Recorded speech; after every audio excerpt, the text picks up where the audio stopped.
I'm Zachary Singer, and this is my term project for 15-1-12, spring 2015. For my project, I emulated The Legend of Zelda NES, as well as included a mode that allows one to create dungeons. So before we create a dungeon, why don't we first enter Adventure to see how the main game works. So as you can see, the player controls Link by moving the keypad and pressing S to swing the sword. Each room is a rectangular grid that contains blocks, enemies, and doors in either of the four directions. Entering a room will cause new instances of classes to be called, which will form together a dungeon. So as you can see, there's a variety of enemies in this room, and for instance, the p-hat in the top right moves according to some trigonometric functions, as well as some randomness. If the player gets hit, he loses a health. And if all hearts are lost, then the game is over.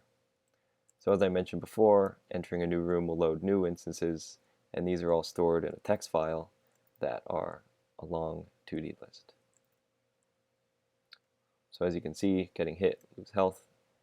If we lose our hearts, game over. Press R to reset. So why don't we actually turn to the menu and create a dungeon. Make dungeon.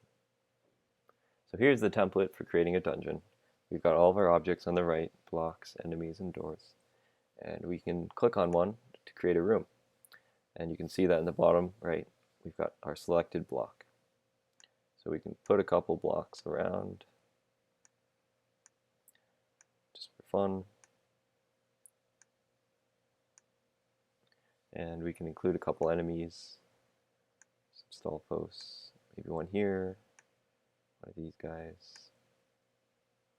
And we can add a door, so we can create a new room. And so that saves our room to a list, which will later be saved to a text file.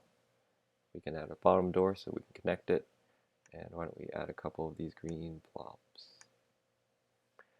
So we can save our dungeon. Why don't we call it test 1.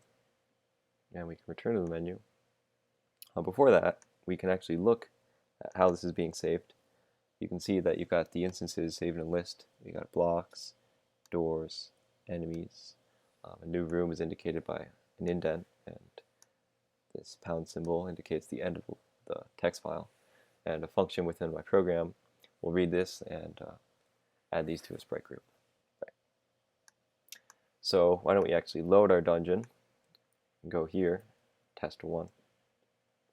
And there it is. We've got our style post over here and our room just as we wanted. So we should enter this and enter the next room. And there we go. We got the blobs over here, which move around. So yeah, that is the dungeon creator, and that is my project.